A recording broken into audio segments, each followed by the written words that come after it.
pangalan ng mandurukot na yon, maiisahan niya ako ha? Kung hindi lang ako pinigilan ng pulis, basag talaga ang bungo niya sa akin. Ma'am, pinamumog mo na nga ng dugo tapos bugbog sarado pa sa'yo. Panay pa ang pagmamakaawa nila na tigilan mo ng pananakit sa kanila. Ikaw pa talaga napili nilang nakawan. Buti nga sa kanya yon. Ang mahal ng bag kong to, no? Tapos ibibenta lang naman niya sa murang halaga para magkapera. Wala ka talagang kupa sa martial arts, madam. Ang galing-galing mo. Partida, 2 pa sila, ha? Ay, nagutom tuloy ako. Kumain na muna tayo sa restaurant bago mag-shopping, ha? Nakakainis. Nadumihan pa tong damit ko. Tumawag si Lola Romina. Kanina ka pa niya tinatawagan. Pero hindi mo raw sinasagot kaya sa akin na lang siya tumawag. Chona, paano ko nga siya sasagutin? Kinuha nga ng mga snatcher ang bag ko, diba? Ay, naku mga buwisit. Palibhasa mga hampas lupa. Sa drive-thru na lang pala tayo umorder ng pagkain ha, para mabilis. Ikaw na pong bahala, ma'am. Oh my gosh! Bakit pa kasi ang daming mga batang nanlilimos? Wala pa silang mga parents? Paano kung mabundol sila ng sasakyan, diba? Paharang-harang pa sa kalsada. Mahirap ang buhay. Kaya panlilimos lang ang naisipan nilang paraan upang magkapera. Ang sabihin mo, ang tatamad at irresponsable ng mga parents nila. Paano kung mabangga ng sasakyan ng mga batang yan? Di doble pa ang problema. Ganito na lang. Bigyan mo nga sila ng tig 100. Naiinis akong makitang umiiyak at nagmamakaawa ang mga batang yan Tig 100 talaga? Ngayaman magkano ba dapat, Chona? Tig 100 na. Pinambibili mo lang naman ng makeup ang pera mo tapos ang mahal-mahal pa. Paalisin mo na kagad sila ha. Mamaya, pumasok pa ang virus nilang dala sa sasakyan ko. Masayang tinanggap ng mga bata ang tig-100 na ipinabibigay ni Kristal. Malapad ang ngiti ng mga ito at pakaway-kaway pa sa sasakyan bilang pasasalamat. Lumaking spoiled si lolo't lola si Kristal. Pagamat kahit na sosyal, maarte at maluho, ay may ugali siya mapagbigay. Sa edad na 3 taong gulang ay naulila siya nang sumabog ang eroplanong sinasakyan ng kanyang mga magulang patungong Amerika. Iniwan siya sa kanyang lolo't lola dahil may sakit siya ng mga panahong yun. Dadalo sana sina Leo at Maureen sa kasal ng kanilang kaibigan. Ngunit sa kasawiang palad, yun na ang araw ng kanilang kamatayan.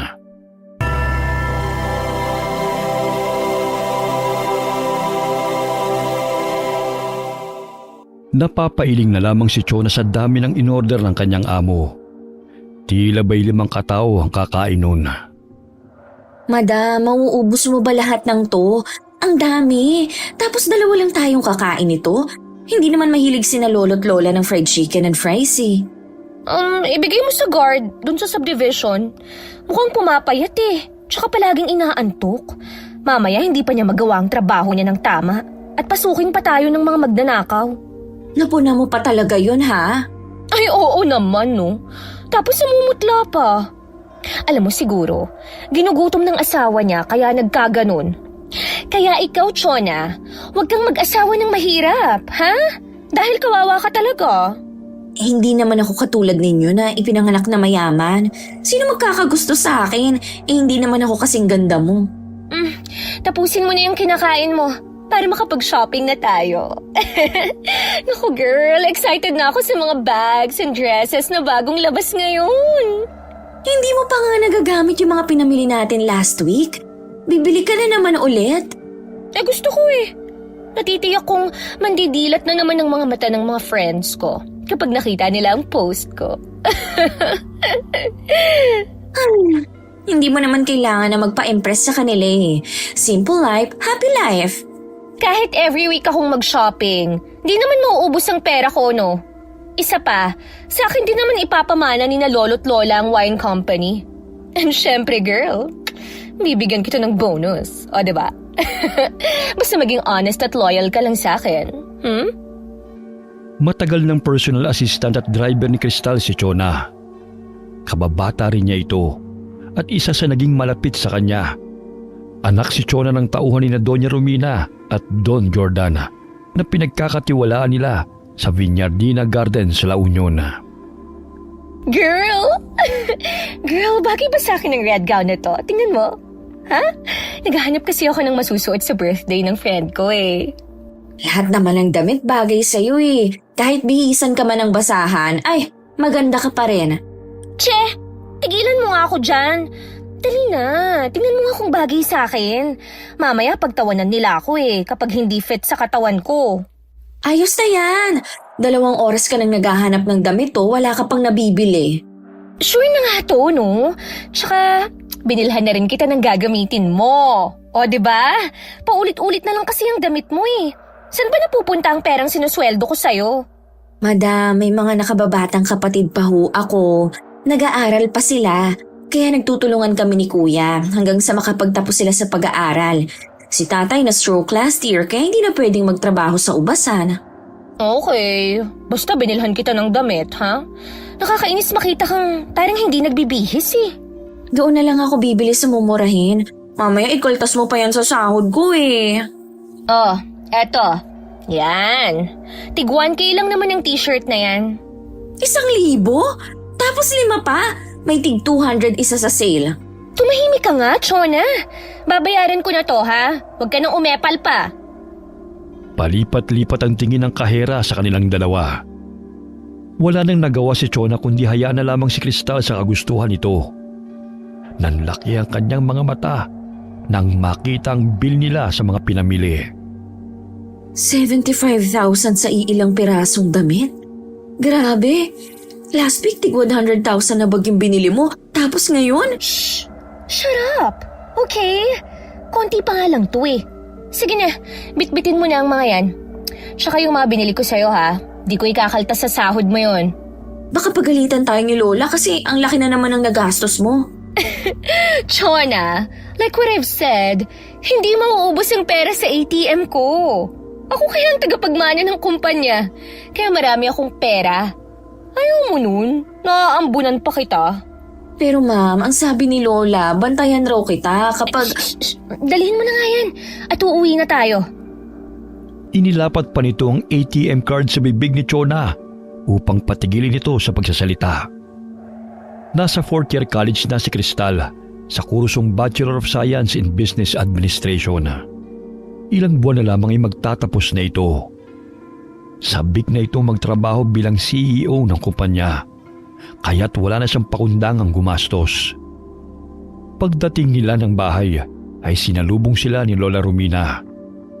Yumuko si Chona dahil alam niyang pagsasabihan na naman sila ng donya.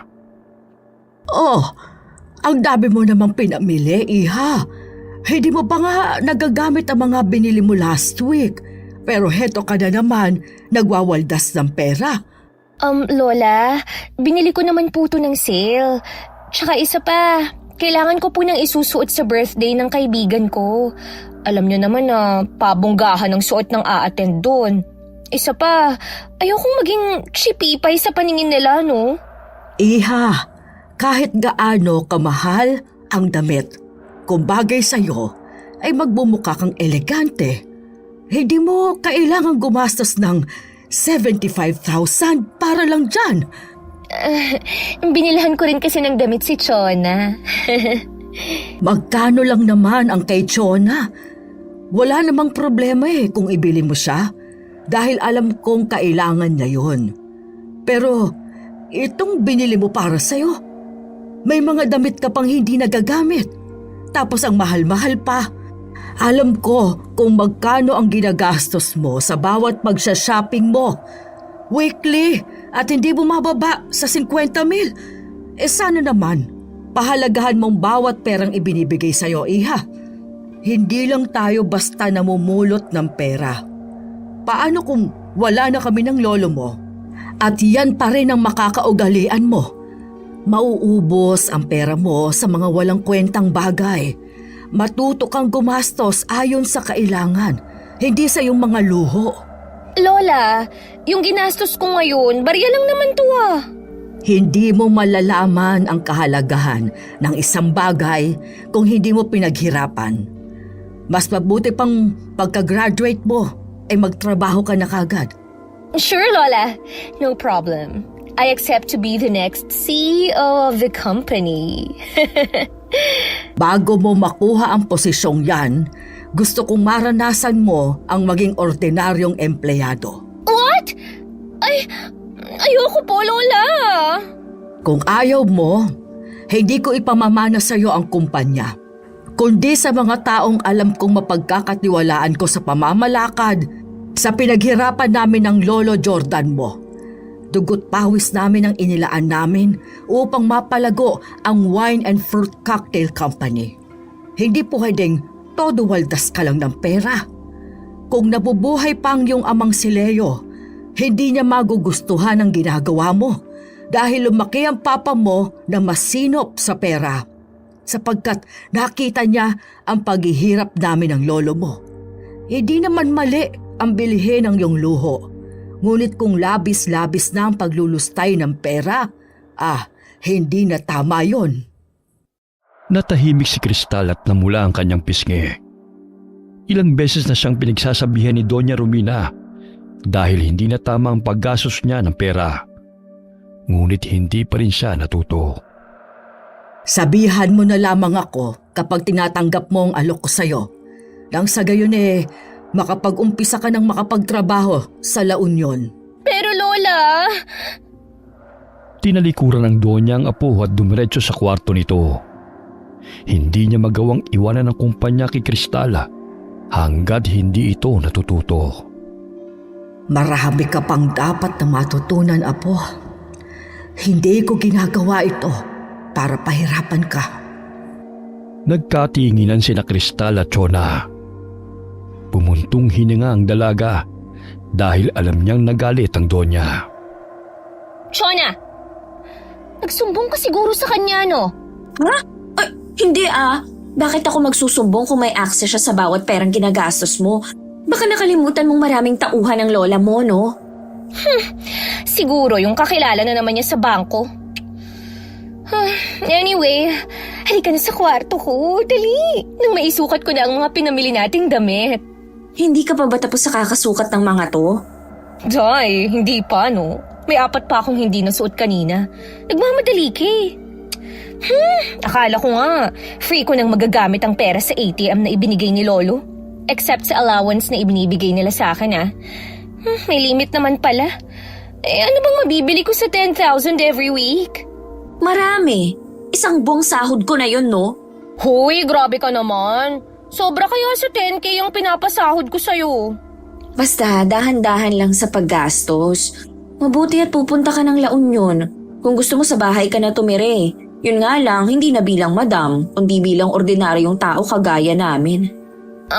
Kailangan pa ba yan, Shona? Hindi ba pwedeng on the spot na maging millionaire CEO ako? Gusto ni Lola na mapagdaanan ko rin ang pinagdaanan nila noon. Like, hello? Iba na kaya ang generation ngayon, no? Mas gugustuhin ko pang mag-work online kaysa maging trabahador sa ubasan. Di ba gusto mo ng adventure? Masaya kaya sa probinsya. Kahit hindi ganun karami ang pera, masaya makasama ang mga taong simple lang. Hindi katulad dito sa Maynila, ang sosyal at nagpapalakasan. Ay nako, hindi ko kayang mamuhay sa probinsya. I cannot. Seriously, isang araw pa lang siguro mamamatay na ako roon. Ay, okay lang. Di sana namatay na kaming lahat na nakatira doon, no? Titiisin mong magtrabaho ron para matuto ka? O hindi mo na makukuha yung mamanahin mo forever? Bakit? Ano pa ba ang dapat kong matutunan? Ibang level ko, no? Hindi ko kailangang mamuhay kasamang mahihirap. Ay, grabe siya.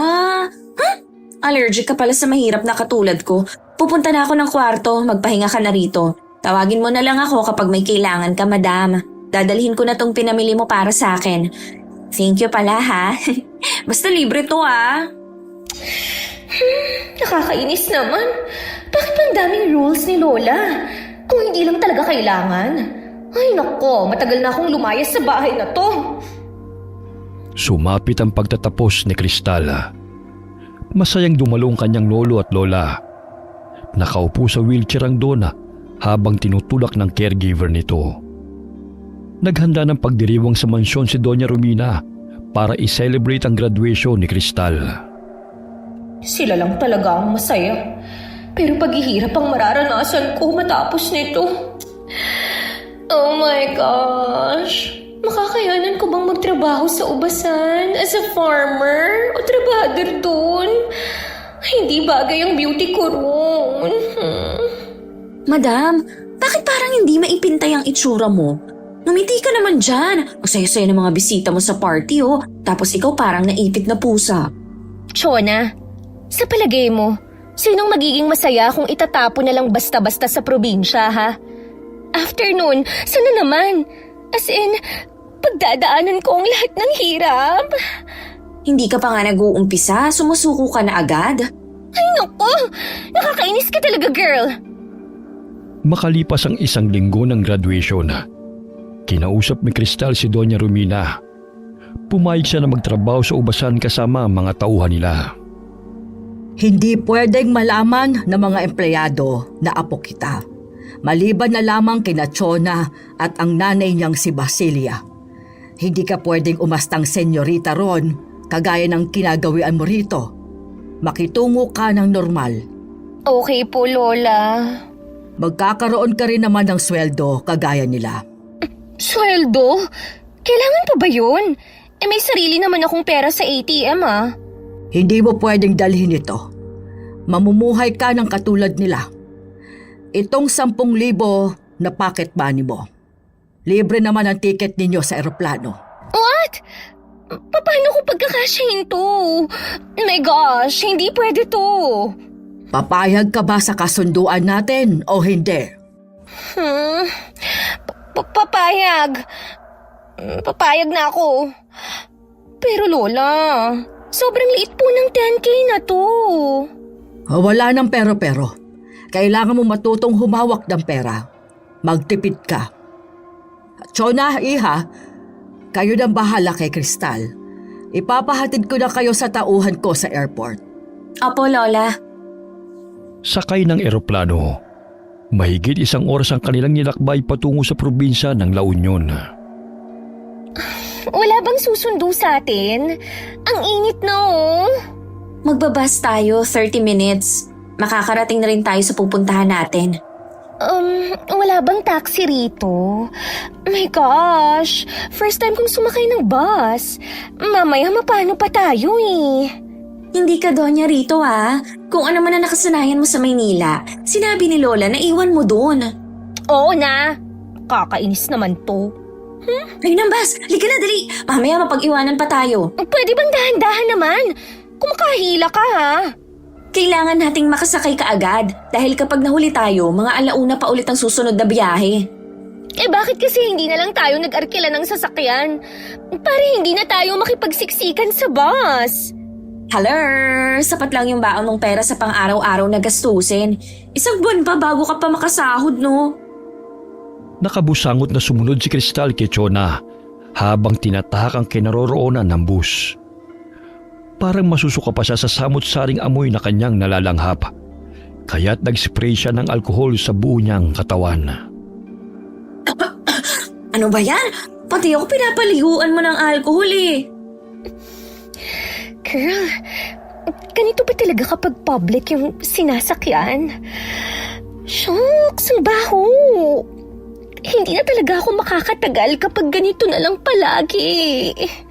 Kailangan mong masanay dahil umpisa pa lamang to sa dapat mong mapagdaanan. Napalingon sa kanilang likuran si Cristal nang maramdamang may humihila sa kanyang buhok. Bigla siyang napatili nang makita ang batang bingot na tumatawa. Nasa 10 taong gulang ito at tila ba'y may sakit sa pag-iisip. Tumutulo pa ang sipon nito sabay punas gamit ng palad. Muli pa sana siyang hahawakan ng bata sa ulo, ngunit tumayo siya at napaatras. What the? My gosh, Lolo! Yung batang kasama nyo, please lang, sawayin mo naman oh. Heso, nakakadiri. Ew. Pagpasensya mo na tong si Bulak. Makulit lang kasi ang batang to eh. Oh, iyan tissue. Punasan mo yung kamay niya ha. Ang dumi at super yucky. Uy, lumipat na lang tayo ng upuan. Napapaaway ka na naman eh. Eh paano naman kasi? Yung bata sobrang nakakadiri. Nagtama ang paningin ni Chona at ng matandang lalaki. Tila ba'y natutuwa pa ito sa ginagawa ng batang kasama nito. Maging ang dalagi nayayamot sa maglolo. Hahawakan pa sana siya ng bata, ngunit maagap niyang hinawi ang kamay ng bata gamit ang payong. Uy bata, tumigil ka sa kakulitan mo ah. Tumino ka kung ayaw mong putulin ko yung kamay mo. Ikaw naman lolo, pakiusap lang, naka pa naming pinagsasabihan. Na kung maaari, sawayin nyo naman yung batang kasama nyo. Nakakaabala na ho kayo sa mga pasahero. Naglalaro lang naman ang aking anak eh. Pasensya na ulit. Matalim silang tinitigan ng matanda. Maging ang ibang pasahero sa busay lumalayo sa dalawa. Bukod sa hindi normal ang kilos ng bata, mapanghi pa ang mga ito.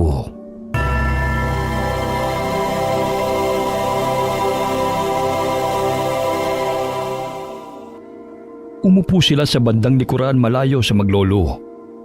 Ngunit lumilingon pa ang mga ito sa kanila habang ang bata'y walang tigil sa pagtawa at dinuduro pa sila.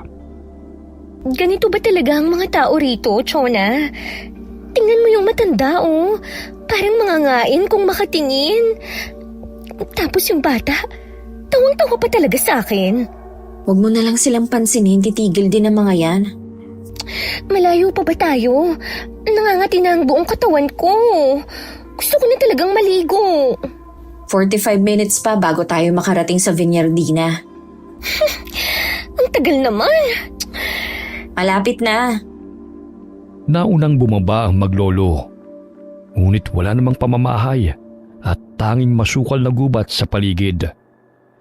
Tila nakahinga ng maayos sa mga pasahero dahil nabawasan ang naamoy nilang baho. Ay, salamat naman at bumaba na sila. Gosh. Yung driver at konduktor naman kasi pumayag pang pasakayin ng dalawang yun. May pamasahe naman sila. Hindi pwedeng mamili ng pasahero, no? What if members sila ng cannibal? O di kaya mga psycho killer na napapanood ko sa movies? Ay, grabe naman yung imagination mo, madam. Hindi ba pwedeng mga simpleng tao lang sila na nakatira sa gubat? I don't think so. Alauna na ng hapon sila nakarating sa Viñardina. Sinundo sila ni Reynana, panganay na kapatid ni Chona. Pagbaba ng bus ay halos hindi magkandaugaga si Kristal sa pagbitbit ng kanyang bag at maleta. Kaya tinulungan siya ng binata. Kuya, mabuti naman sinundo mo kami. Kasama ko pala si Kristal, ang kaibigan ko. Magtatrabaho po muna siya rito bago po siya matanggap sa Maynila. Nang sa gayon, may matutunan po siya rito. Ayon na rin sa kagustuhan ni Doña Romina. Sige. Sumakay na kayo ng tricycle. Kanina ko pa nga kayo hinihintay eh. Pinaayos ko pa sa talyer yung kotse. Eh di sana, sa airport mo na lang kami sinundo. Kanina ka pa pala nandito. Uy, madam.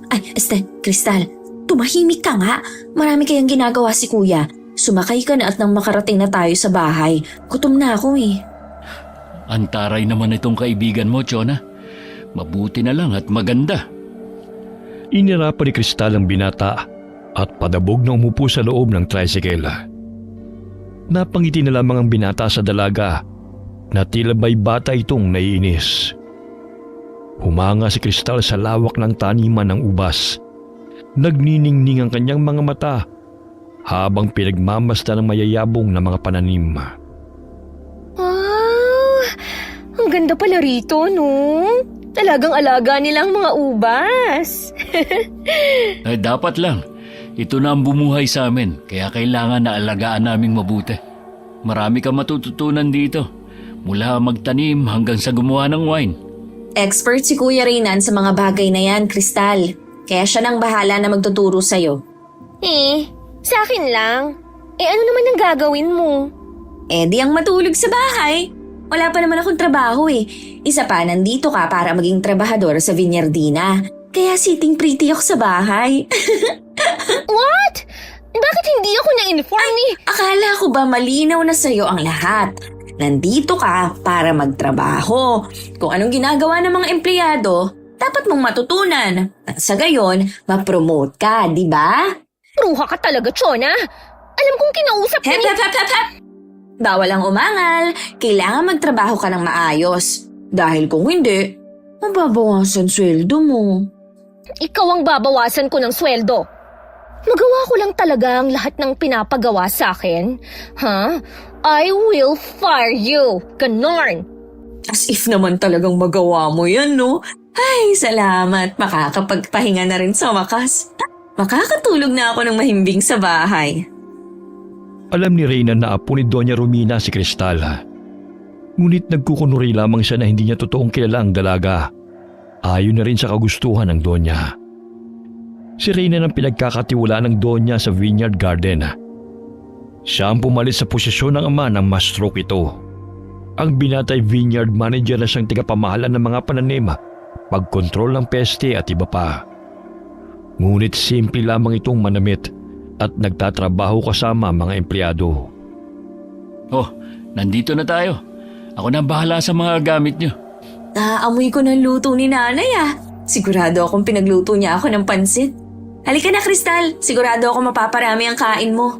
Diet ako. Kaya kailangan, konti lang ang kakainin ko. Ay, hindi uso diet dito. Marami kang trabaho kaya kailangan mong kumain ng marami. Ipapagawa niyo talaga sa akin lahat, ha? Ay, oo naman. Magtatanim ka ng ubas at magdidilig ng halaman. What?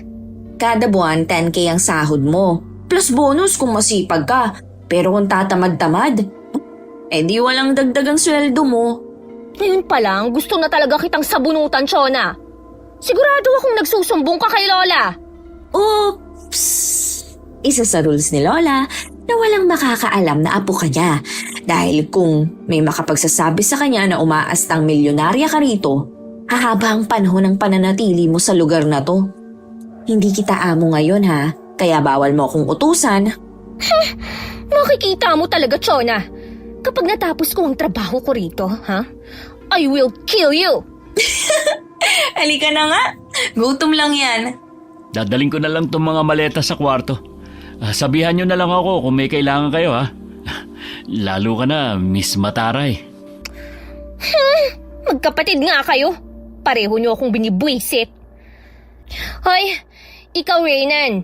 Ingatan mo yung bag ko, ha? Baka mabasag ang mga makeup ko. Mamahalin pa naman yan. Nagdala ka pa talaga niyan ha. Magtatanim at magdidilig ka lang naman ng ubas eh.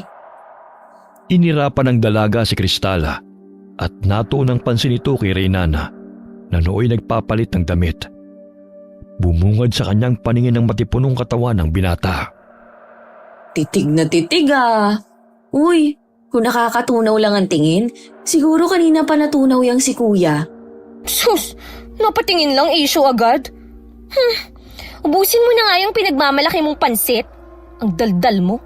Asus! First time kitang nakita na ganyan ka makatingin sa isang lalaki ah.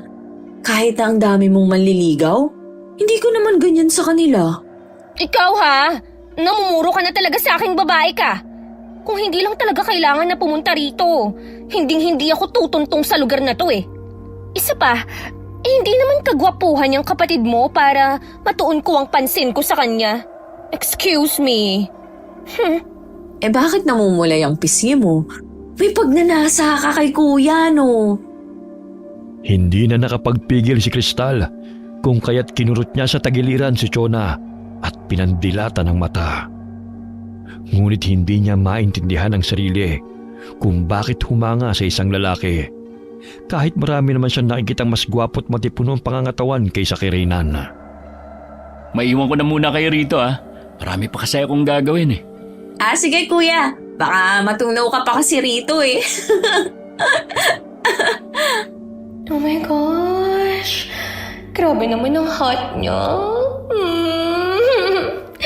Pero hindi naman siya kagwapuhan kagaya ng mga manliligaw ko.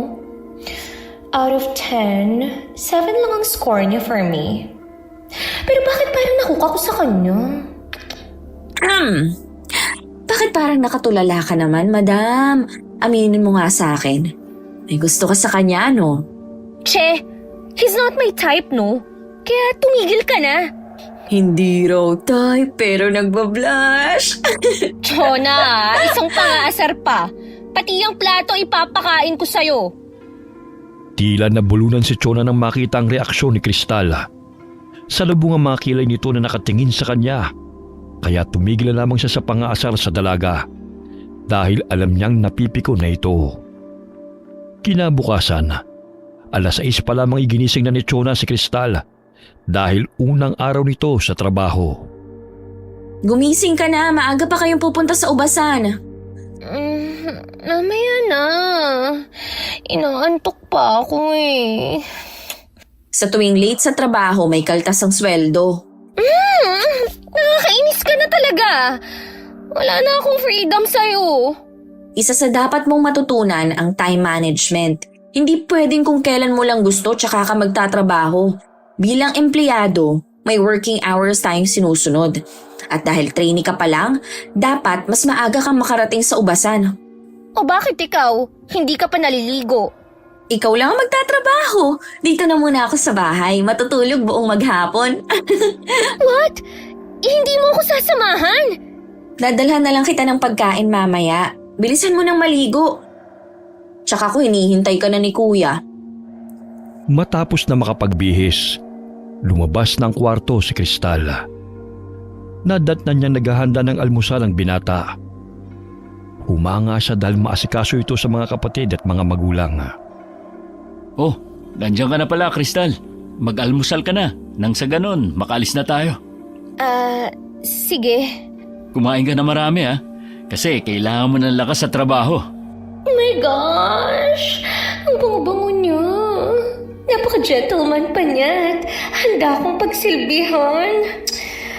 In fairness, bagay sa kanyang singkit niyang mga mata. Sige, kumain ka na.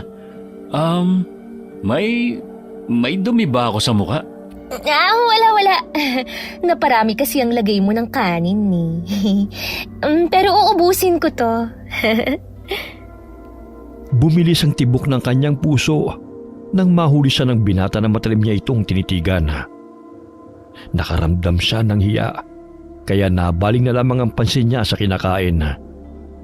Ilang sandali pa'y umalis sila sakay ng tricycle.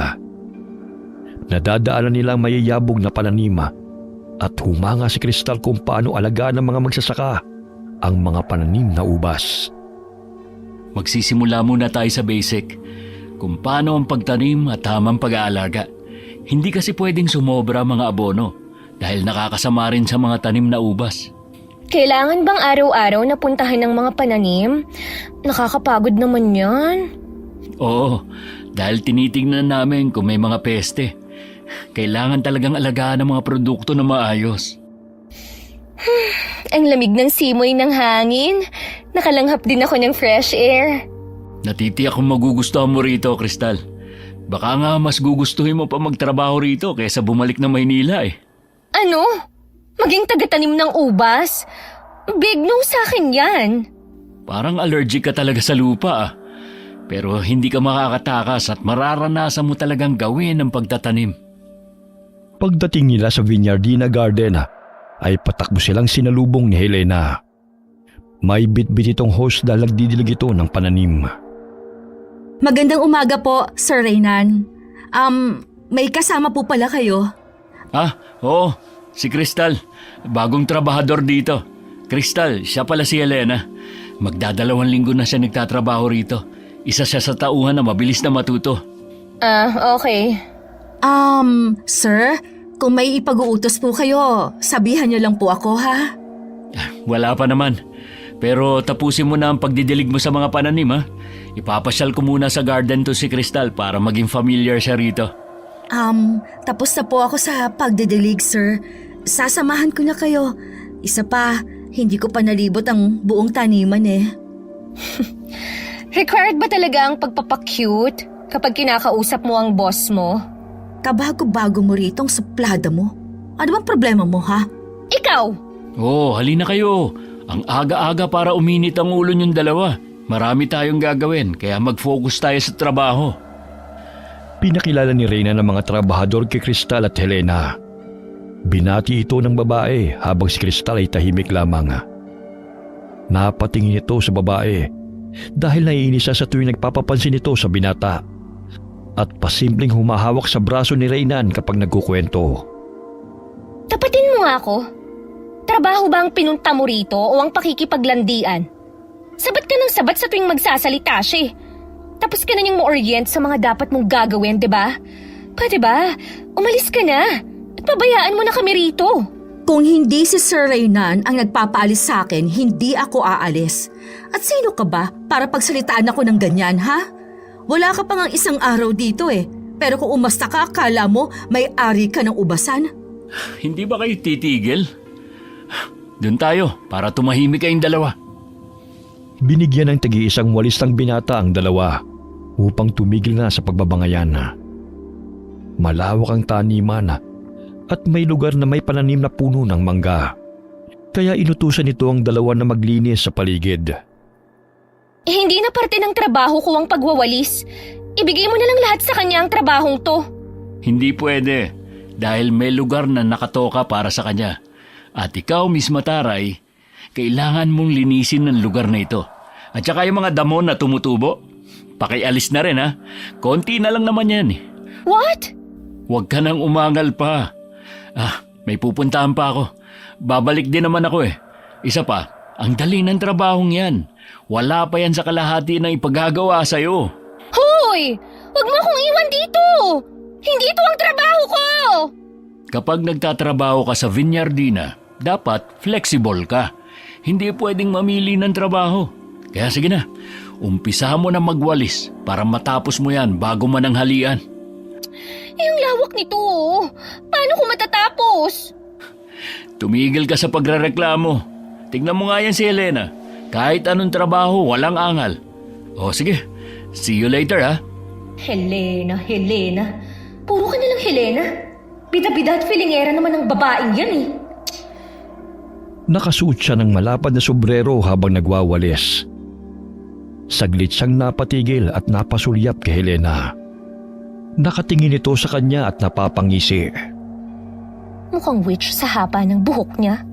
Hindi naman kagandahan, pero ang arte ha. Oh, bakit mukhang bad trip ka na naman? Naku, first day of work, wala sa mood. Paano magiging maganda ang araw ko kung may bruha sa paligid? Dagdagan pa ng kapatid mong pinapalinis sa akin to oh. Oh, anong problema? Hello! Nakakapagod kayang magwalis dito. Chona, tulungan mo ako. Ay, ayoko nga. Trabaho mo yan kaya dapat mong tapusin. Hindi ka pa nangangalahati, pagod ka na agad. Tapusin mo na yan para makakain na tayo. Wisit talaga kayong magkapatid. Kalalagyan talaga kayo sa akin. Kapag nakabalik na ako ng Maynila. Sa umpisa'y nahihirapan si Cristal sa trabaho. Ngunit habang lumilipas sa mga araw, ay unti-unti siyang natututo sa pagtatanim at pag-aani ng mga ubas. Naging malapit na rin siya sa mga taong nagtatrabaho roon, maliban lamang kay Helena. Psst! Madam, bakit hindi mo pinapansin si Helena? Mukhang mabait at masipag nga siya eh. Hindi ko siya feel, girl. Para bang walang gagawing tama. Tsaka, tingnan mo nga yung itsura niya oh. Hindi mapagkakatiwalaan. Siguro naiinis ka lang dahil parang may gusto siya kay kuya.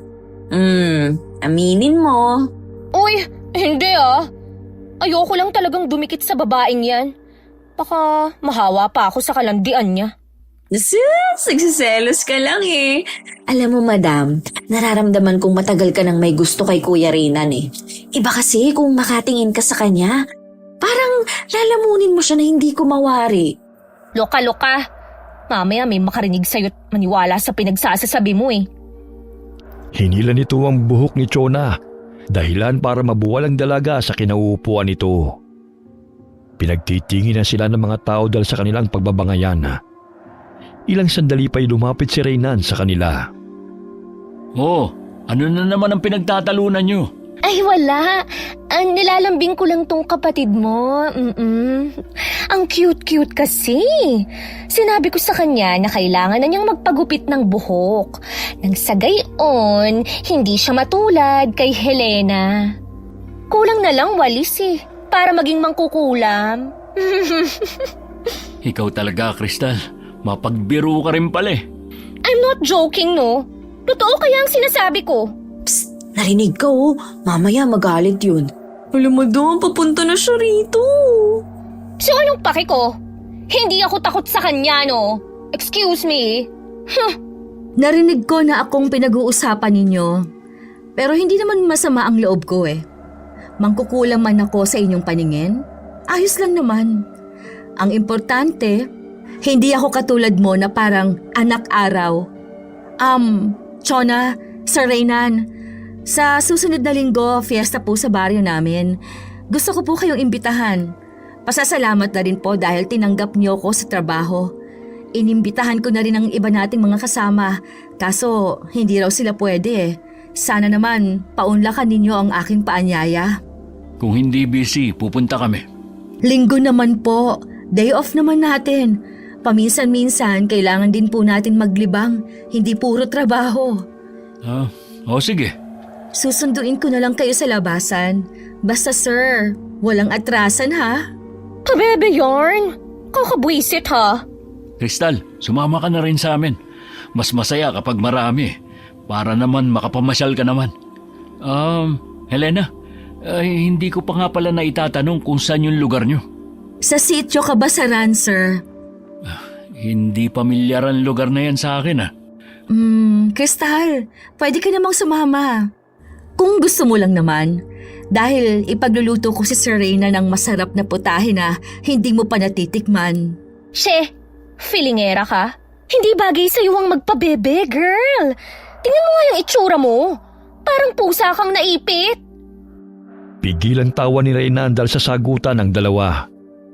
Ngunit si Chona'y napahagalpak sa tawa dahil kulang na lamang isabunutan ni Crystal ang babae. Siya, 6:00 na. Magsiuwi na tayo. Baka mamaya sampa mapunta ang usapang ito. Basta sir, aasahan ko ang pagbisita mo sa lugar namin. Mag-e-enjoy ka ron. Gusto kasing magpasalamat sa'yo ni tatay ng personal. Hindi na kasi siya makababa ng bundok dahil hirap na siya sa paglalakad eh.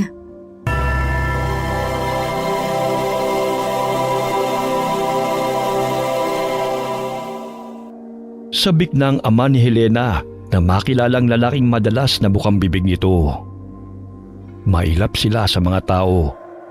Nagkakaroon lamang sila ng bisita sa tuwing sasapit ang kapistahan ng sitio Kabasaran na siyang iniimbitahan ni Helena. Mukhang nahuhumaling ka sa lalaking yun, anak ha? Ibang-iba po siya sa mga lalaking nakilala ko, Tay. Maginoo, gwapo, mabait at higit sa lahat, ang bango-bango niya. Hindi ko mapigilan ang sarili kong maglaway sa kanya. Aba naman, ang lakas ng tama mo sa lalaking yan. Lahat naman ng lalaking dinala mo rito ay nasarapan ka. Naku Tay, iba si Reynan. Gusto ko siyang makasama habang buhay. Huwag kayong mag-alala, may kasama siyang pupunta rito. Sigurado akong magiging masaya ang fiesta kapag maraming bisita. Basta anak, galingan mo lang ang pakikisama sa mga tao, ha? Maganda ka at mukhang mabait. Kaya't marami kang magiging kaibigan. Oo naman, Tay. Puwera na lang sa babaeng anak araw na yon. Hindi ko talaga siya nakakasundo. Palibasa, galing Maynila. Pero magugustuhan mo siya. Aba, balingkinitan. Gusto ko yan, anak. Baka siya pa ang makatuluyan ko at maging pangalawa mong ina. Ay naku tatay, pwede ho. Alam ni Helena na nagbibiro ang kanyang ama. Ngunit may planong namumuo sa kanyang isipan na siyang dahilan ng kanyang pagtawa. Umuwi siya sa sitio Kabasaran upang ihatid sa ama't kapatid ang mga pagkain na binili niya. Kaya't mahigpit siyang niyakap ng kapatid na tila ba'y nangingisay sa tuwa. Bulak! Miss na miss ka ni ate! Malapit ka na magkaroon ng bagong kalaro ulit. Madalas ka na ngang hinahanap niyan eh. Lumalabas ng bahay nang hindi nagpapaalam. Bantayan mo po siyang mabuti, Tay. Baka mawala na naman kagaya noon. Marunong nang sumakay ng bus ng mag-isa. Mabuti na lang at natagpuan ninyo sa terminal. Ay pasaway rin niyang si Bulak. Minsan nga, nakakaltukan ko na eh. Ayaw magpaawat sa kapilyuhan niya. Babalik na ako ng Patag bukas. May trabaho pa kasi ako. Tapos, pagbalik ko rito, kasama ko ng mga bisita natin. Paghahandaan ko ang pagdating ninyo. Ibabalita ko sa mga kasamahan natin na magkakaroon tayo ng bisita. Maliit na komunidad ang Sitio Cabasarana na nangangahulugang lugar ng kabayo. Ngunit iilan na lamang ang naninirahan doon nang magkasakit ang mga mamamayan sa hindi maipaliwanag na kadahilanan. Unti-unti ring naubos sa mga kabayo hanggang sa makalimutan na ang lugar na yun sa paglaon ng panahon. Sumapit ang araw ng linggo. Alas 7 pa lamang ay naroon na sa bukana ng Viñardina si Helena upang sunduin si Reynan. Ilang sandali natatanaw niya na ang mga ito sakay ng tricycle. Helena, kanina ka pa ba? Hindi naman masyado. Tamang-tama lang din naman ang pagdating ko eh. Sumama rin pala ang anak araw. Crystal ang pangalan ko. Kaya wag mo akong tawagin sa kung ano ang gusto mo. Okay siya. Sumakay ka na, Helena. Iwan na lang siguro natin ang tricycle. Hindi rin kasi ito makakapasok sa sitio eh. Susunduin din naman tayo ni Tio gamit ang kalesa. Wow! May kalesa pa rin pala sa inyo? Ay oo, yun lang kasi ang nakakapasok sa sitio eh. Isa pa, hindi patagandaan, kaya mahirap dalhin ng tricycle doon. Sumakay sila ng bus patungo sa Sitio Cabasarana. Mahigit 30 minuto ang kanilang nilakbay bago bumaba. Napansin nila na masukal ang lugar, kaya nagtaka si Chona kung saan sila dadaan. Wala namang pamamahay rito tsaka walang kalsada. Papasok pa tayo sa gubat. Huwag kayong mag-alala, hindi kayo mapapahamak. May mga nakatira pa pala rito. Akala ko wala na eh. Kami, yun nga ang akala ng karamihan eh. Malayo nga lang sa mga tao. Umuwi na nga lang tayo.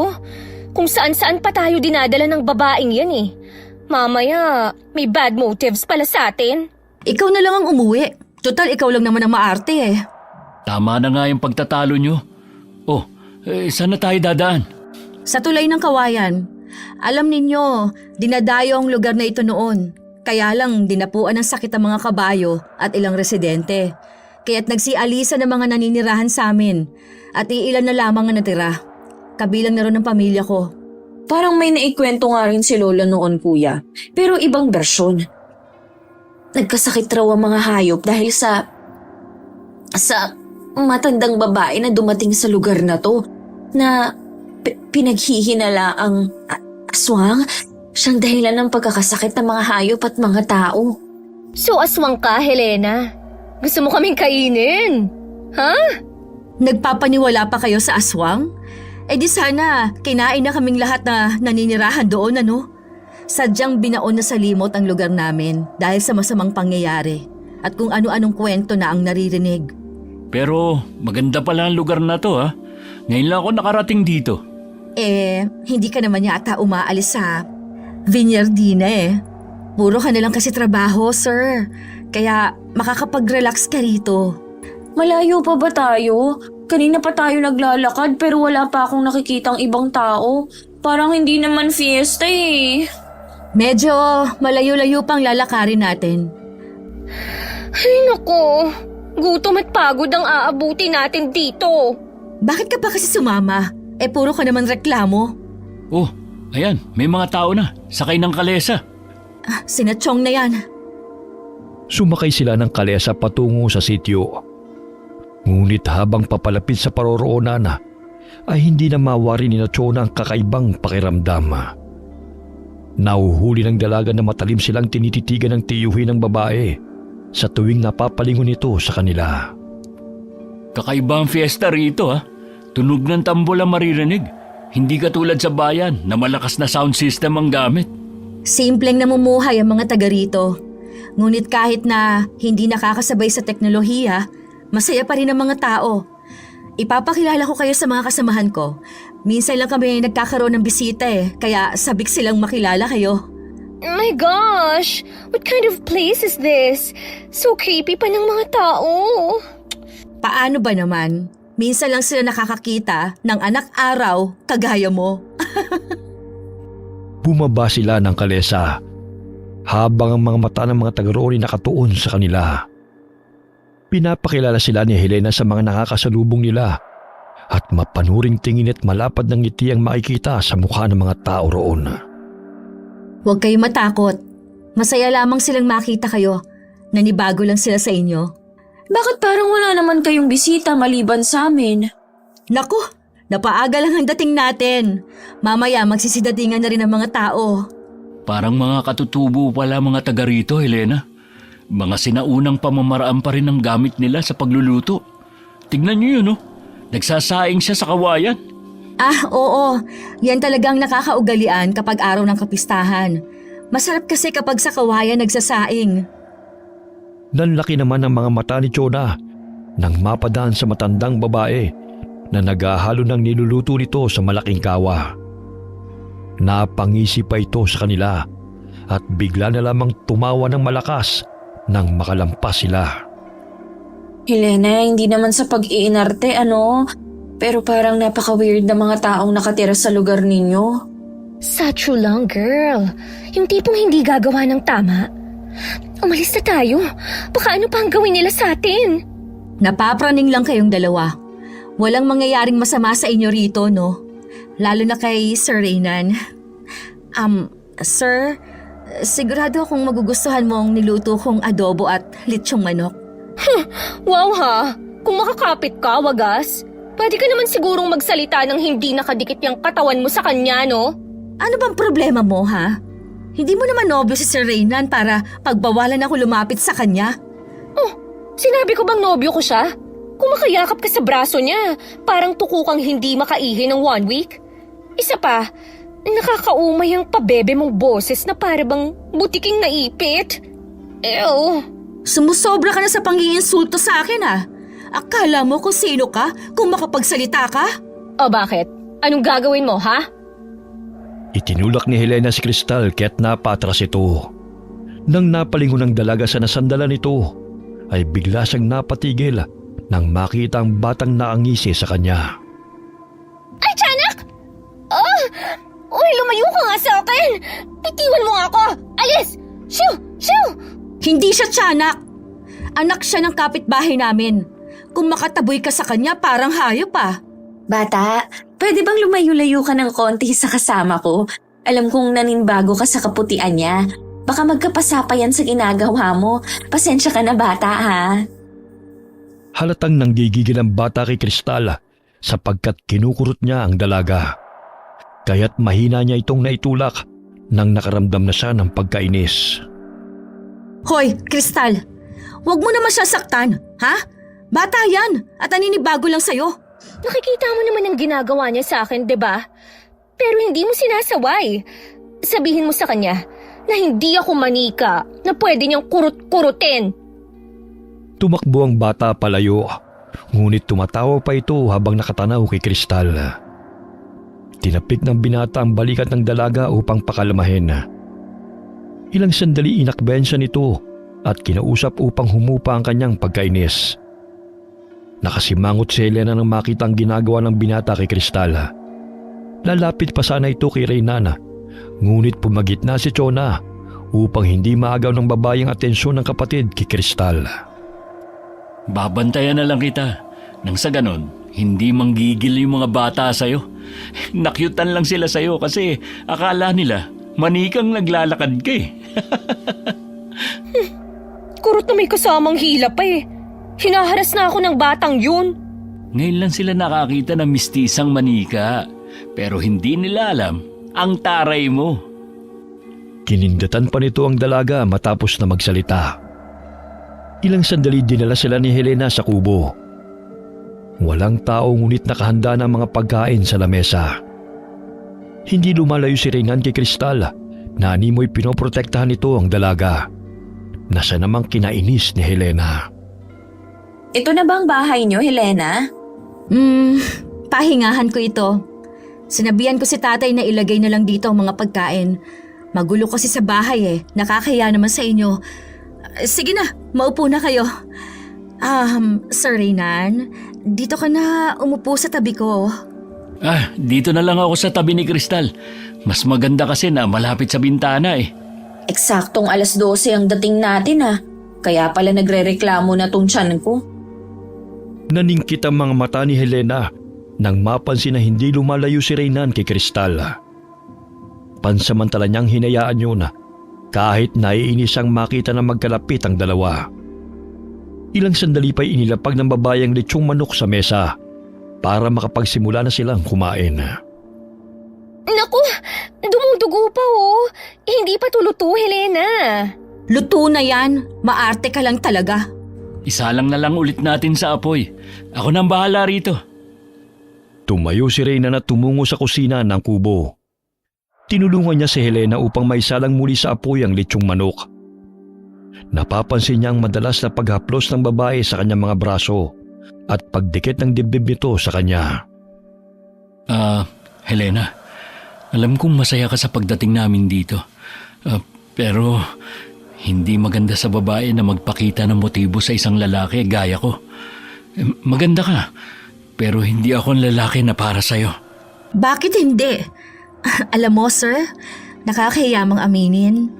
Matagal na kitang gusto Dahil ba nahuhumaling ka na sa babaeng yun, kaya ayaw mo sa akin? Noong wala pa siya, maayos naman ang samahan natin Bilang kaibigan lang ang turing ko sa'yo, Helena. Hindi na hihigit pa ron. Ang ngiti sa mukha ng babae napawi nang marinig yon mula sa binata. Hanggang sa tuluyang naluto ang manok at agad nila itong pinagsaluhan. Tahimik na kumain si Helena kasama ang kanyang mga bisita. Nang biglang may sumulpot na batang lalaki sa bintana at muntik nang tamaan ng kutsilo nito si Cristal.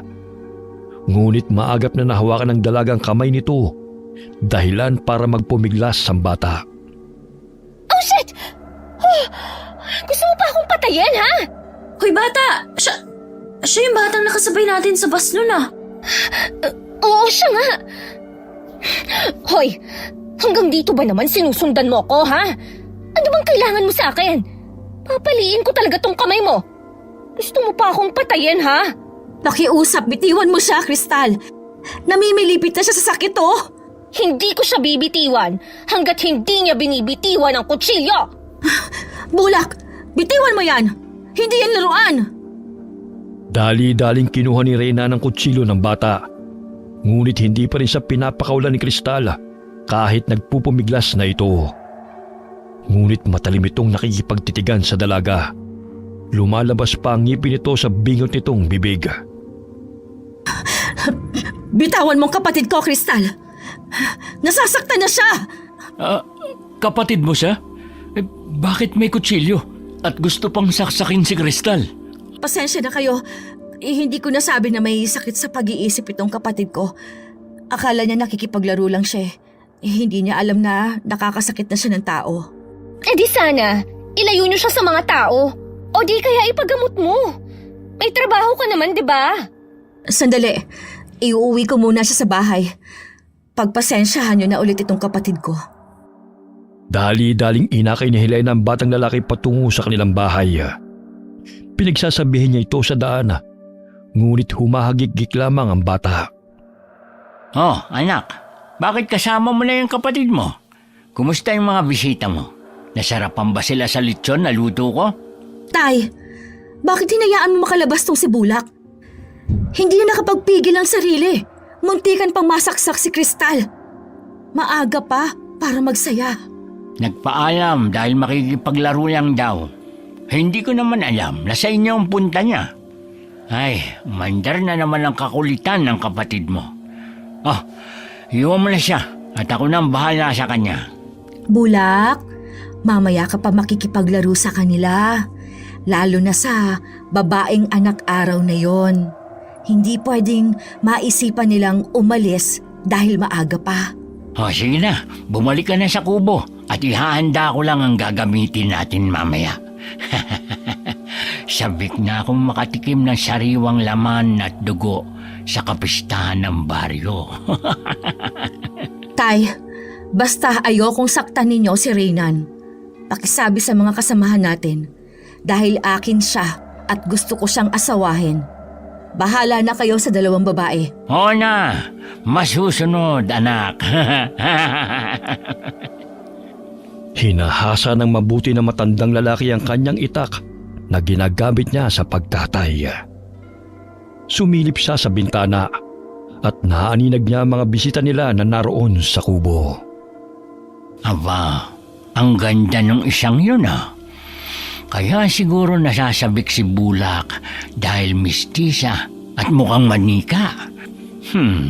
Magiging akin na siya. Bumalik sa kubo si Helena at nadatna na nasa labas na ang tatlo at siya na lamang hinihintay. Helena, siguro pwede na kaming umuwi. Nang sa ganun, hindi na kami abutan ng dilim. Naku, Sir Reynan. Kararating niyo lang po dito eh. Ipapasyal ko muna kayo sa talon. Alam niyo bang malamig ang tubig doon? Hindi na siguro. Sapat na sa amin na nakikita naming tanawin habang naglalakbay tayo. Umalis pa kasi si Nachong. Wala pa ang kalesa na maghahatid sa inyo patungong highway. Hintayin na lang muna natin siya. Maya-maya babalik siya dahil may sinundo lang. Ipapasyal ko na lamang kayo habang wala pa sila. Hindi ko na talaga gustong lugar na to. Para bang nasa horror movies kami na anumang oras handang sugurin ng mga masasamang loob. Lakarin na lang natin. Mamaya, kung saan-saan pa tayo dadalhin ng babaeng yan eh. Hindi ko kayo ilalagay sa panganib. Kahit na ganito lang kami rito, hindi kami masasamang tao kagaya ng iniisip mo. O sige, para walang away, habang naghihintay sa kanila, maglakad na lang tayo patungo dun sa labasan. Mas mabuti pa nga yun. Pero baka mabagot kayo sa paghihintay eh. Dumito na kayo sa kubo para makapagpahinga naman kayo. Ayaw pa sana silang palisin ni Helena. Ngunit nagpupumilit ang tatlo na umalis na sa lugar na yon. Ilang sandali pa'y may narinig silang sigaw ng babae na tila ba'y humihingi ng tulong. Sino yun? Huwag niyo nang pansinin yon. Baka yung mag-asawang madalas na nag-aaway na naman dito. Sakit sila sa ulo ng mga taga rito eh. Walang pinipiling araw kung mag-away. Parang humihingi ng saklolo eh. Tara, hanapin natin. Huwag niyo na silang pakialaman. Baka madamay pa kayo sa away nila mag-asawa. Nagpatuloy sila sa paglalakad. Ngunit nararamdaman nila na may sumusunod sa kanila. Lingid sa kanilang kaalaman na ang babaeng narinig nilang sumisigaw ay bihag ng tiyuhin ni Helena at tinadtad ito ng saksak hanggang sa mawalan ito ng buhay. Sandali, may mga patak ng dugo sa daan. Fresh blood pa ang mga to. Dugo ng hayop yan. Alam niyo namang abala sa paghahanda ang mga taga rito sa kapistahan, di ba? Paano nga ba sila magiging busy? Wala nga akong nakikitang mga bisita bukod sa amin. Sinabi ko na sa inyo na mas masaya rito pagsapit ng gabi. Dahil doon nag-uumpisa ang sayawan. Uuwi na kayo. Paano kayo makakapag-enjoy? Hindi na natutuwa ang tatlo sa mga taong sumusunod sa kanila. Nakakasalubong nilang muli ang matandang babae na nooy nakangisi sa kanila habang kumakain ng laman. Ang creepy masyado ng itsura ng matandang yun. Baka siya ang kinikwento ng lola mo, Chona. Shh! Sandali. May mga tao sa daan. Helena, may mga itak sila. Baka naman saktan nila kami. Hindi yan. Magpatuloy lang kayo sa paglalakad. Ang tsong mo yun ah. Ang sabi mo may pinuntahan siya. Mabuti na rin at nandito siya para maihatid niya na kami sa labasan. Ngunit humisi lamang ng malapad si Helena na siyang ikinabahala ng tatlo. Ilang sandali pa'y lumapit ang mga kalalakihan sa kanila at doon na nagsimula ang kanilang pangamba. Helena, sandali. Bakit parang susugurin nila kami? Reynan, huwag ka mag-alala. Hindi ka nila sasaktan. Dahil akin ka. Ipaubaya mo na lamang sa aking mga kasamahan sina Cristal at Chona. Mula sa araw na ito, maninirahan ka na sa tribo kasama ko. Hoy, Helena! Sinasabi ko na nga ba eh, masama kang tao. Hayaan niyo na kaming makauwi. Yon ay kung makakauwi pa kayo. Alam mo, Crystal, noon pa ako gigil na gigil sa'yo. Makakaganti na rin ako sa pambubuli mo sa akin. Lalo na sa pananakit mo sa akin, kapatid. Wala pang nakakalabas dito ng buhay.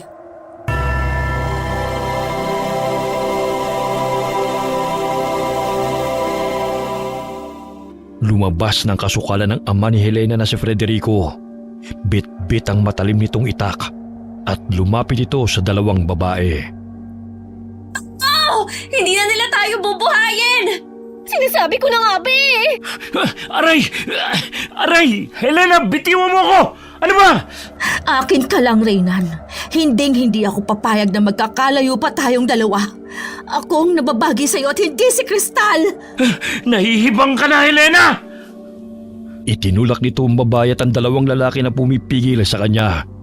Dahilan para magkaroon siya ng pagkakataon na makatakbo palayo. Habulin niyo siya! Ngunit huwag niyong siyang papatayin. Iharap niyo siya sa akin ng buhay dahil magpapakasal kami mamaya sa kabilugan ng buwan. Nasa na ba sina Crystal at Chona? Kailangan ko silang hanapin. Lintek, kuta pala ito ng mga mamamatay tao. Walang hiyang Helena yun. Ipapahamak pa niya kami. Hindi tumigil sa pagtakbo sina Chona at Crystal hanggang sa makalapit ang tatlong kalalakihan sa kanila. Madam, may mga patalim sila. Katapusan na natin. No, Chona! Hindi ako papayag na matalo lang ng mga taong to. Hindi pa ako nagiging ganap na tagapagmana ng company at maging CEO. Dahan-dahang dinampot ng dalawang sanga na kanilang naapakan at yun ang ginamit na sandata laban sa tatlong kalalakihan na nakapalibot sa kanila. Uy, ang kinis ng isang ito. Ang sarap-sarap siguro ng laman at dugo nito. You freak! Layuan mo nga kami! Hindi kami pagkain! Ipapakulong ko kayo at hindi na palalabasin sa kulungan! Hindi niyo yata kilala kung sino ang mga connections ko, ha? Ipapakulong daw? Yun ay kung makakalabas pa kayo rito. Wala kaming pakialam kung sinong Poncio Pilato ang mga koneksyon mo. Dahil hindi ka na nila makikita kahit kailan. Lumapit ito kay Crystal at akmang hahatawin ng itak. Ngunit maagap siyang tinadyakan ng dalaga sa sikmura ng 2 beses bago hinambalos ng sanga sa ulo. Nagamit niya ang pagiging black belter sa martial arts sa pagkikipaglaban sa mga lalaking gustong pumatay sa kanila. Ganon din si Chona na natuto ng martial arts sa tulong ni Crystal. Kunin na lang natin ang mga patalim nila. Pero hindi ko pa kayang pumatay. Me too! Nasaan na kaya ang kuya mo? Marunong ba siyang makipaglaban, ha? Parang hindi. Medyo mahinhin pa naman yun kung kumilos. Maginoo pero hindi bastos ang atake nun. Oh my gosh! Kailangan natin siyang hanapin. Hindi tayo safe sa place na to. Wait! I remember. May stun gun ako rito. Magagamit ko to laban sa kanila. Parang naliligaw na tayo. Nagsisimula na ring dumilim. Pero hindi pa natin nahahanap si Kuya. Nandito lang pala kayo. Huwag na kayong magtangkang tumakbo. Dahil hindi naman kayo makakatakas. Huwag kang lalapit, tanda. Dahil ihahampas ko talaga tong sanga sa'yo. May respeto ako sa nakatatanda sa akin. Pero kapag gagawa ka ng masama, hindi ako magdadalawang isip na saktan ka. Yan ang gusto ko. Palaban. Ang ganda-ganda ng kasama mo. Gusto ko siyang matikman. Gusto ko siyang maging asawa. Manak ka! Tanda-tanda mo na. Pero so yucky ang nasa isip mo. Over my dead body, no? Yan ang tipo ko sa babae. Maarte at mestisa.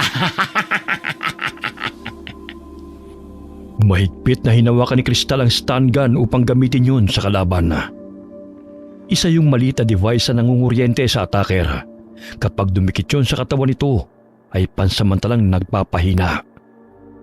Lumapit si Federico sa kanila upang hablutin si Cristal. Ngunit bago pa man niya mahawakan ng dalaga, ay nailapat na nito ang stun gun sa tagiliran ng matanda.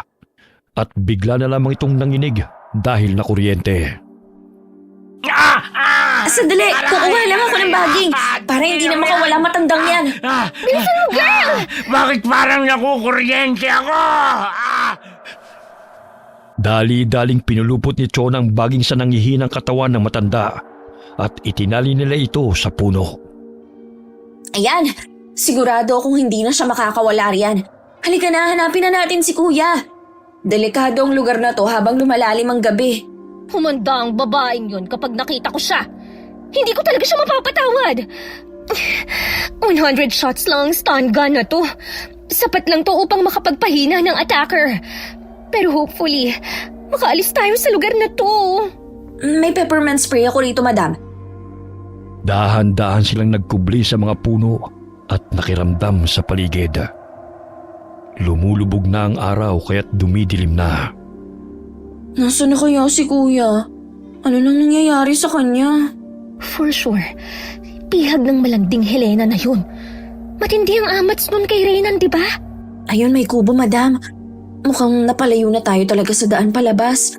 Baka dinala nila ron si Kuya. Napasinghap si Chona nang makita mula sa bintana ang matandang babae na nilalantakan ng binti ng tao.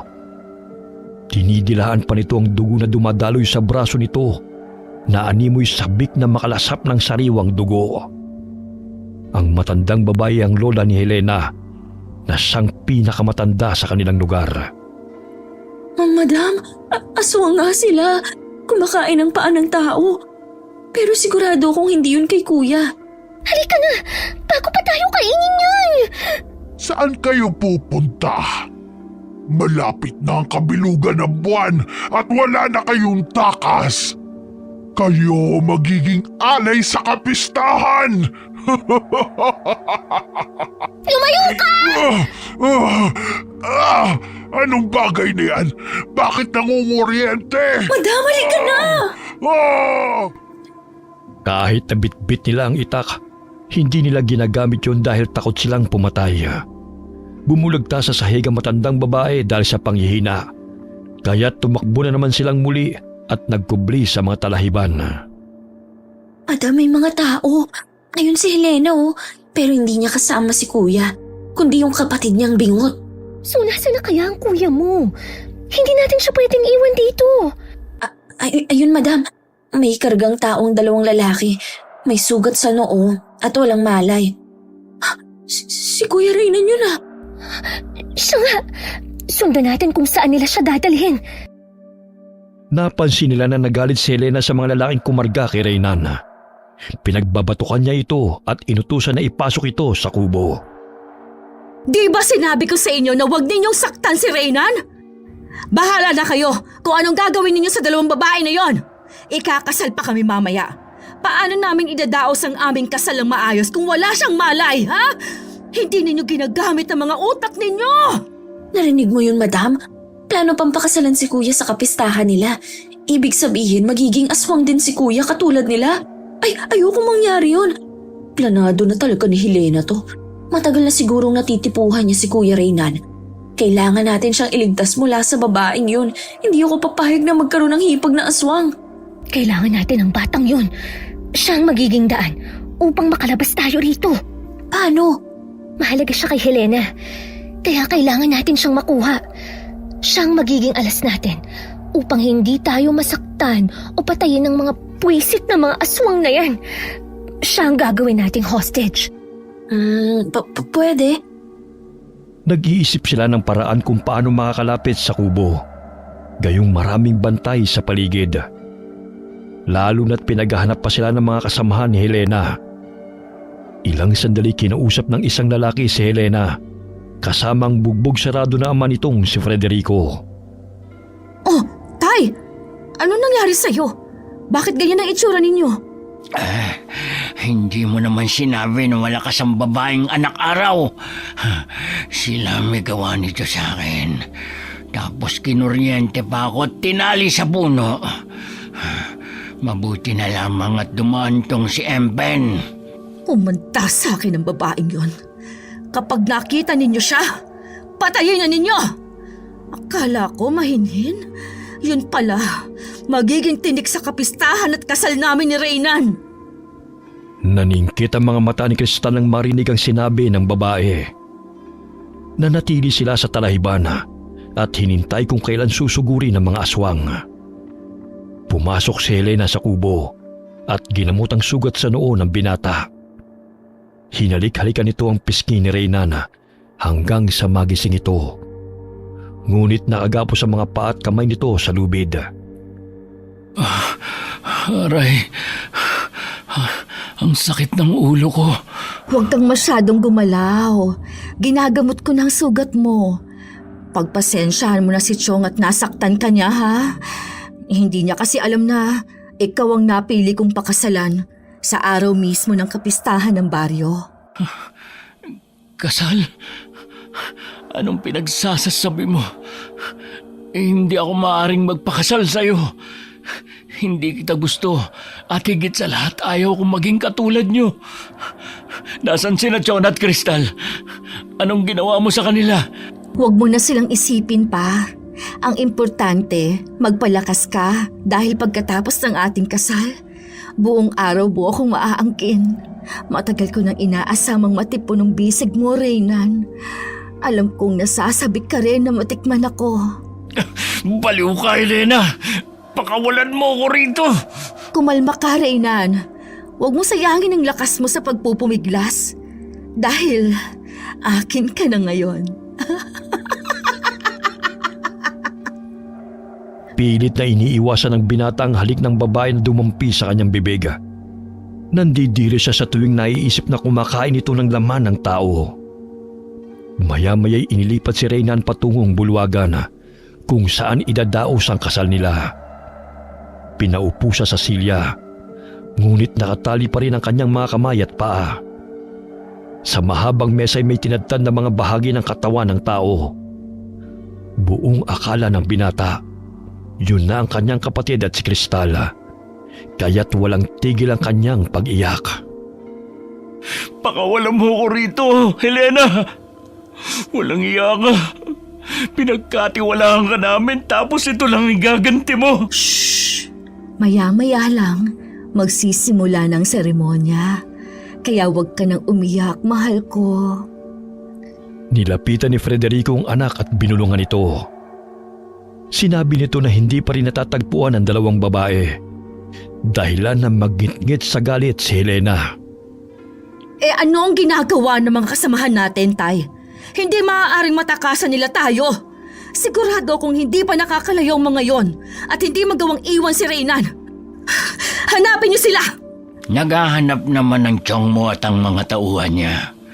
Maging ang lola may kinuryente ng anak araw. Natagpuan na lang namin na nakabulagta sa bahay niya kanina. Basta! Gawin niyo ang lahat ng paraan ng sa gayon. Walang sagabal sa aming kasal! Buhay sina Chona at Cristal. Ibang taong tinadtad nila at nilagay sa lamesa. May pag-asa pa kami makalayo sa lugar na to. Tila mga dagang nagtatago sa mga gutom na pusa ang dalawang dalaga. Ilang sandali napatili sila nang may humawi ng talahib. Bumungad sa kanilang harapan ang batang si Bulak na nooy nakangisi. Hoy bata, halika nga rito. Ikaw ha, bakit ang salbahe mo?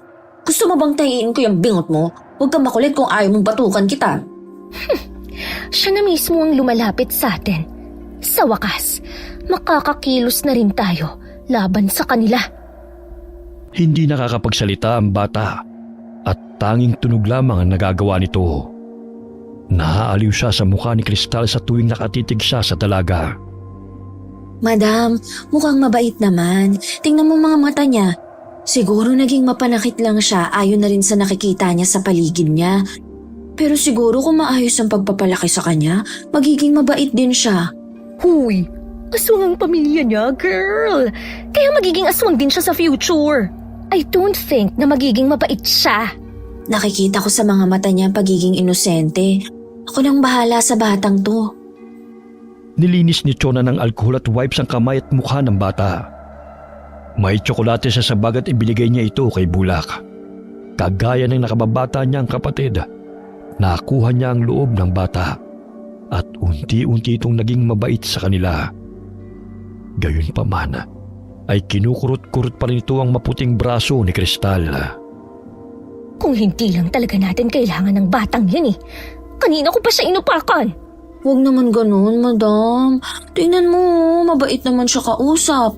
Isa pa parang nasa 5 years old lang ang pag-iisip niya. Late bloomer. Itinuro sa kanila ni Bulak kung saan ang bulwagan.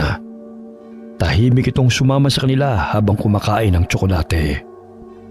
Bahagya silang napahinto nang harangin sila ng 2 lalaki at matandang babae na nooy nagpalit ng anyo bilang aswang. Nandito lang pala kayo. Mabutit lumabas na rin kayo sa lungga ng pinagtataguan nyo. Naaamoy ko na ang sariwang laman at dugo ng birhen. Wow ha, sana all nakakaamoy ng virgin. Kinuryente niya ako! Mga animal kayo, ha? Pwes, kayo naman ngayon ang pahihirapan ko! Bulak! Lumayo ka sa 2 yan! Patalon-talon pa si Bulak habang nakikitang naglalaban ng mga ito. Ngunit nakafocus pa rin sa tsokolating kinakain ito. Sinugod na matandang babae ang 2, ngunit maagap na nakailag ang mga ito. Dahil maalam sa martial arts, maliksi nilang naiilagan ng mga aswang. Kailangan na natin gamitin yung itak sa kanila, madam. Dahil tayo papatayin nila kung paiiralin natin ang takot. True. So be ready, girl. Imbis na peppermint ang na-spray ni Chona sa mukha ng lalaking aswang, setting spray ang nakuha nito sa kanyang baga. Ay, imbis na mapaitan, parang nag-glow up pa siya. Nasaan na ba yung pepper spray?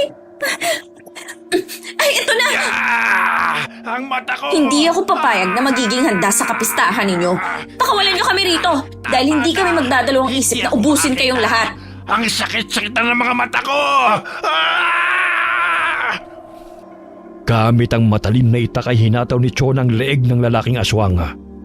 Nagkataon na hindi nakatanaw sa kanila ang batang si Bulak dahil takam na takam ito sa pagkain ng tsokolate. Umupo pa ito sa puno na animoy walang pakialam sa mga naglalaban. Nagpagulong-gulong ang ulo ng aswang sa kanyang harapan, ngunit sinipa lamang niya ito palayo. Hala, parang wala lang sa kanya na napatay kong kasamahan nila. Pambihirang batang yon. Tsokolate lang pala ang katapat niya para maging mabait sa amin. Akala mo siguro, uurungan kitang matanda ka, ha? I will make you suffer talaga! Ilang beses na kinuryente ni Kristal gamit ang stun gun ng matandang aswang, dahilan para mawalan ito ng balanse at manghina. Ngunit mga 5 shot ng stun gun ang kailangan upang umepekto sa katawan nito. Hindi katulad ng normal na tao pa lang ito. 1 shot ay sapat na. Anong anting-anting ba yan taglay mo? Bakit napaka-makapangyarihan mo? Oh! Aray! Anting-anting ng kagandahan lang ang meron ako, Lolang Aswang. And wala ka nun. Sorry. Natisod sa nakausling ugat ng puno ang matandang aswang dahil sa panghihina nito. Hindi nito namalaya na may pinutol na kawayan sa ilalim ng burol. Nagpagulong-gulong ito pababa at natusok ng matulis na bahagi ng kawayan ang lalamunan nito. Dahilan na unti-unti itong mawalan ng buhay. Maging ang isang aswang na lalaki nanghihina sa ginagawang pagkuryente sa kanya ng dalaga. Tinabas ni Chona ang leeg nito upang hindi na ito makaligtas pa. Ako na lang ang final touch. Ayaw mo kasi madumihan yung kamay mo eh. Hay, Bulak! Halika, samahan mo na kami sa bulwagan. Chona, isasama mo pa ang batang yan. Marunong na tayong makipaglaban sa kanila. Hindi na pala natin kailangan ng hostage. Kakailanganin pa rin natin siya. Tuso yang si Helena, kaya kailangan nating isahan siya. Tumayo ang bata at sumama sa kanila. Kinakausap pa rin ito ni Chona at tanging tango at palakpak ang sagot ito. Ilang sandali itinuro nito ang bulwagan kung saan nila nakita si Reyna na nakaupo. Hoy, babaeng mangkukulam na filingera! Papakawalan mo si Reynan kapalit ng buhay ng kapatid mo o hindi? Talaga? Magagawa mong manakit ng bata? Nilanggam nga hindi mo kayang pumatay, di ba? In your dreams siguro, girl. Bit-bit ni Chona ang ulo ng isang aswang at inihagis yon sa harapan ng babae at mga kasamahan nitong aswang. Dahilan na makaramdam sila ng takot. Itinaas ni na Kristal at Chona ang dugo ang itak upang makumbinsi ang mga kalaban na nagawa nila ang pumatay. Kaya na niyang pumatay, Helena. Lalo na kapag mas ginalit mo siya. Wala siyang awa, mapabata man o matanda. Bulak, totoo ba ang sinasabi nila? Tumangutango ang kapatid nito at nag-approve pa sa kanya. Kaya't mababanag ang takot sa mukha ni Helena nang makitang inilalapit ni Kristal ang patalim at stun gun sa kapatid nito. Anak, may anting-anting ang babaeng mistisa. May kapangyarihan siyang nangunguryente. Huwag mo siyang galitin. Baka nga sugo siya ng kalaban ng ating tribo na pinadala upang puksain tayo. Naalala mo nun, ang kwento ko sa'yo. Isang babaeng albularyo na may gabay na engkanto ang pumatay sa lolo at tsakurason mo noon. Kaya huwag kang magpadalos-dalos. Pakawalan mo na tong lalaking to kapalit ng buhay ng kapatid mo. Hindi pwede! Dahil si Reynan lang ang lalaking nagpatibok ng puso ko. Ang gusto ko na makasama habang buhay.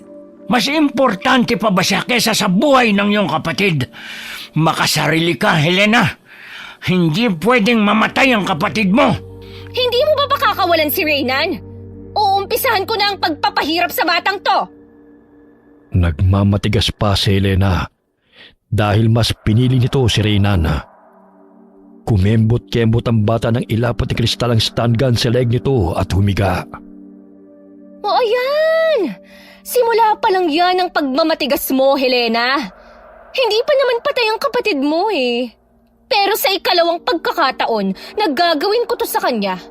Natitiyak kong hindi na siya magigising pa! Tama siya, Helena. Kaya mag-isip-isip ka na. Spoiled brat pa naman tong si Kristal. Walang awa to sa mga bata.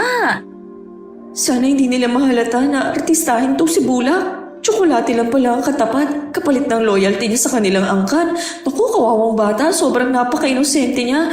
Sorry Bulak ha, ikaw ang magliligtas sa amin. Promise, bibigyan kita ng chocolate after nito. Nagalit si Federico kay Helena, kaya't itinulak nito ang babae at pinakawalan si Reynan. Lapastangan ka, Helena! Akala ko mahal mo ang iyong kapatid, pero ipagpapalit mo lang siya sa buhay ng lalaking to. Walang kwenta kang anak! Tay, gusto ko namang lumigaya. Hindi yung puro na lang kayong iniisip ko. Taon-taon may dinadala ko para sa inyo rito ah. Umibig lang ako ng totoo. At kay Reynan yon. Sana naman maintindihan ninyo na gusto ko rin makasama ang lalaking mahal ko. Hindi ko naman totoong kapatid niyang si Bulak ah. Kaya hayaan mo na siyang patayin ng babaeng yan. Kapatid mo siya, Helena! Tumahimik ka! Nagalit si Helena nang tumakbo si Reynan patungo sa kinaroroonan ni na Kristal. Nakita nila ang kalesa na siyang ginamit nila patungo roon. Ano na ang gagawin natin? Nag-aaway na silang mag-ama. Kuya Reynan, buhatin mo si Bulak. Siya magiging alas natin para makalabas dito. Kunin mo yung bag. May isang tsokolate pa ako dyan. Ibigay mo sa kanya. Dahil sinusunod niya ang utos namin kapag nakakakain siya niyan. Si Bulak! Tinangay nila! Si Kristal na nagsilbing driver ng kalesa habang ginagamitan ng stun gun ng mga aswang na sumasampat lumalapit sa kanya. Sumampa si Federico sa likod ng kalesa. Ngunit maagap na hinataw siya ni Chona ng itak dahilan na mahiwang dibdib nito at mahulog sa bangin. Natigilan ng ibang kasamang aswang ni Helena dahil sa takot na gamitin sa kanilang inaakalang anting-anting na nangunguryente. Kaya si Helena na lamang humabol sa mga ito at humarang sa daan. Mga walang hiya kayo! Ibalik ninyo si Reynan. Hindi ako papayag na makalalabas kayo ng gubat! Kahit kailan, hindi ako magiging sayo, Helena! Huwag mong itatak sa isipan ng kapatid mo ang kasamaan! Bumalik ka rito, Reynan! Tumalon si Helen at sinabunutan nito si Kristal. Kaya't nawala ng balanse ang dalaga, dahilan na mahulog ito sa kalesa. Nagsabunutan sila ng babaeng aswang, ngunit malakas niya itong tinadyakan. Tumilapon ito, ngunit mabilis din itong nakabangon. Hindi ko sukat akalain na ganyan kakalakas Wala akong pakialam kung kaninong subo ka man, Kristal. Titiyakin kong mapapatay kita ngayon. Nasaan na ba yung stun gun ko? Shit! Nabitawan ko pa! Bakit parang natigilan ka na yata? Nawala na ang anting-anting mo? You shut up! Hindi ka magtatagumpay sa kasamaan mong bruha ka! May nakapasang sanga at pinutol niya yon. Lumapit si Helena sa kanya upang dukutin ang sikmura niya. Ngunit buong lakas niyang itinarak sa leeg ng aswang ang pinutol na sanga. At muling sinaksak sa dibdib nito ang kapirasong sanga. Dahilan na pumalahaw ito ng ubod lakas na siyang ikinatakot ng ibang mga aswang. For your information, black belter ako. Ayoko lang ipaalam sa'yo. Puisit ka! Ilang sandali nilapitan siya ni Reyna at Chona. Buong akala ng mga ito siyang nasawi. Ngunit umiyak na niyakap siya ni Chona nang makita siyang nakaupo sa tabi ng nakahandusay na si Helena. Muli silang sumakay ng kalesa at iniwan doon ang bangkay ng aswang. Bukang liwayway na silang nakarating sa Viñardina. Kasama nila ang batang si Bulak. Ganun na lamang ang pag-aalala ng kanilang inang si Basilia nang makita ang kanilang sitwasyon. Kinaumagahan, inireport ni Renan sa mga otoridad ang lugar ng pinangyarihan. Ngunit wala ng tao roon. Maging ang bangkay ni Helena at ng ibang mga aswang na namatay ay hindi na nila natagpuan at sadyang nilinis ng mga aswang ang lugar na yon. Natakot sa stun gun na akala nila anting-anting mo, madam. Grabe, ang galing mo makipaglaban, ha? Mas barako ka pa palang makipaglaban kaysa sa akin, Kristal. Nakakahiya naman sa'yo. Don't worry. From now on, kailangan ko nang mag-enroll sa martial arts for self-defense. And I will be your trainer. Natawa ang binata sa tugon ng dalaga. Pinatignan din nila sa kilalang albularyo ni Nanay Basilia ang batang si Bulak. Napag-alaman nila na hindi ito kalahi ng mga aswang at inampun lamang ito ni Federico nang makitang pagala-gala ang bata sa terminal. Dahil namatay ang bunsong anak nito, sanhi ng malubhang karamdaman. Napuna ni Bulak ang pangulila ng matandang lalaki sa namatay nitong anak. Hindi rin ito nakakain ng karne ng tao at tanging gulay at isda ang kinakain ng bata. Napagpasya nila Reyna na sa bahay nila manirahan ang batang si Bulak dahil wala na itong pamilya. Pinaoperahan din ang bingot ito upang maging normal na bata katulad ng iba. Bulak, kami ng bagong pamilya mo, ha? Mamahalin at aalagaan ka namin dito. Tsaka marami kaming pagkain at natitiyak kong magugustuhan mong luto ni nanay. Sumapit ang araw ng pagtatapos ng trabaho ni Kristal sa Ubasana. Ngunit humingi siya ng permiso kay Doña Romina na gusto pa niya magtrabaho sa Viñardina Garden upang mas matutunan pa ang mga trabaho ng mga tauhan nila. Naging mas malapit siya sa mga tauhan nila, lalo na kay Reynan.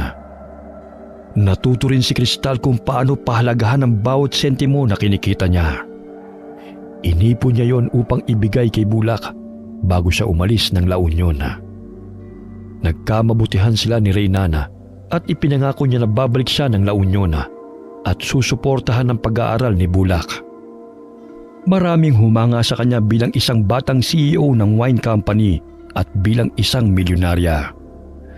Ngunit lingid sa kaalaman ng nakakarami na naranasan niyang makipaglaban sa mga aswang at muntik nang maging handa sa kapistahan ng mga ito. Wakas.